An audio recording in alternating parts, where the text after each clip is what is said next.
The blood will continuously flow because there is no clotting of blood will occur due to absence of platelets. तो इस तरह से answer लिख सकते हैं आप। स्टोमेटा क्या होता है? What are stomata? तो stomata are the pores present on the leaves. पढ़ा था हमने ना, लीव्स के सरफेस पे प्रेजेंट होता है। इसका फंक्शन क्या होता है? तो फंक्शन हो गया ट्रांसपिरेशन का प्रोसेस पहला, और दूसरा क्या हो सकता है? एक्सचेंज ऑफ गैसेस भी करता है, बिकॉज आप भी देखिए सबसे ऊपर मतलब प्रेजेंट होता है लीव्स पर, तो वहाँ से एक्सचेंज ऑफ गैसेस भी तो होती है ना, तो ये भी परफॉर्म करता है, ठीक है। और इसके बाद है कि what does transportation serve any useful function? हाँ भैया, यूजफुल फंक्शन तो है ही है। पहला क्या हो गया कि टेम्परेचर को घटा करके रखता है, पढ़ा था हमने कि कूलिंग प्रोवाइड कराता है, ठीक है ना। तो transpiration provides cooling to plants so that it's reduce their temperature, मतलब वही रिड्यूसिंग कर देता है टेम्परेचर का, काफ़ी कम तापमान रहता है। और इसके अलावा इसका जो यूज़फुल हो गया फंक्शन, हाँ याद आ रहा है कुछ, सक्शन पुल कौन प्रोवाइड करता है? यही तो प्रोवाइड करता है, तो हो गया इसका फंक्शन, ठीक है ना। तो ये हो गया आपका 7th क्वेश्चन भी। 8th क्वेश्चन है कंपोनेंट ब्लड के क्या होते हैं? तो RBC, WBC और आपका प्लाज्मा हो गया, प्लेटलेट्स हो गई, ठीक है ना, यही सब इसके फंक्शन होते हैं, वो होते हैं कंपोनेंट्स। और ब्लड क्यों नीड होता है? By the all parts of a body.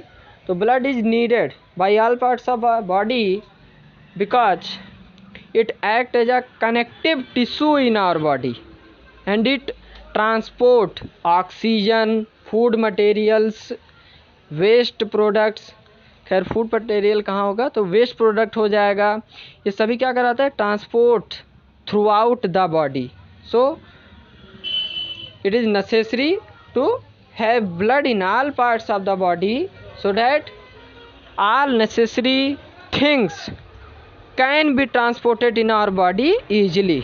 अब जो सेल्स होंगी वो भी तो इंतज़ार कर रही होंगी ना कि हमारे पास आए कुछ, बिकॉज उनको किसके थ्रू मिलेगा? न्यूट्रिएंट्स और ये सभी, मतलब जो आता है फूड उनके पास ब्रेक डाउन करने के लिए। आखिर फूड का ब्रेक डाउन सेल्स में ही तो होता है, तो ये कौन करेगा? ब्लड ही करेगा, ठीक है ना। तो यही सब इसका रीजन हो जाएगा। ब्लड रेड क्यों दिखता है? तो due to haemoglobin present in RBC, हमने डिस्कस किया था। डिस्क्राइब करिए फंक्शन ऑफ हार्ट को, तो इसको आप बुक से ही देख लीजिएगा, बाकी इसमें यही सब हो जाएगा कि कैसे क्या, मतलब कहाँ से ब्लड निकलता है। और बेसिकली इसका जो फंक्शन होता है हार्ट का, यही होता है कि ये ब्लड को क्या करता है?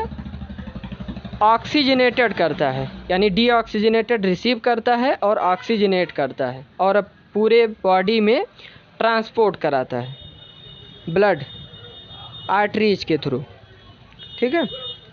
इसको आप देख लीजिएगा। और नेसेसरी क्यों है एक्सक्रीट वेस्ट प्रोडक्ट करना, यानी वेस्ट प्रोडक्ट को एक्सक्रीट करना, बाहर निकालना नेसेसरी क्यों है? बिकॉज वो टॉक्सिक होते हैं, हार्मफुल हो सकते हैं बॉडी के लिए अगर नहीं निकाले गए तो यही इसका रीज़न हो गया कि they are toxic substances which are released due to functioning of sales.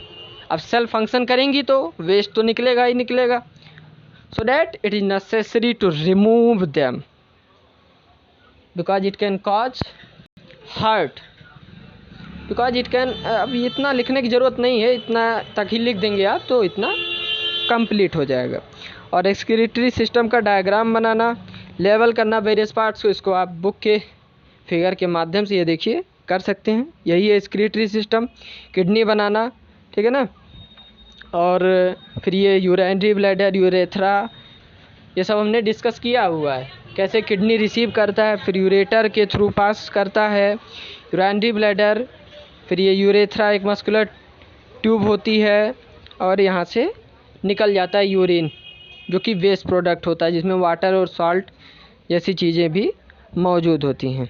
I think मैंने कुछ मिस कर दिया क्या? अच्छा, हो तो गया है सभी।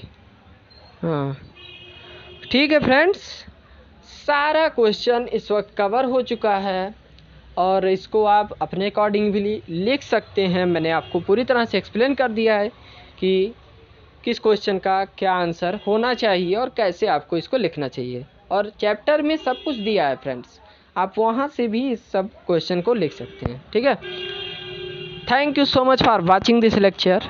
अच्छा लग रहा हो तो ज़रूर लाइक शेयर और सब्सक्राइब करें, बिकॉज इसी से हमें मोटिवेशन मिलेगा और हम आगे भी आपके लिए काम करते रहेंगे। धन्यवाद।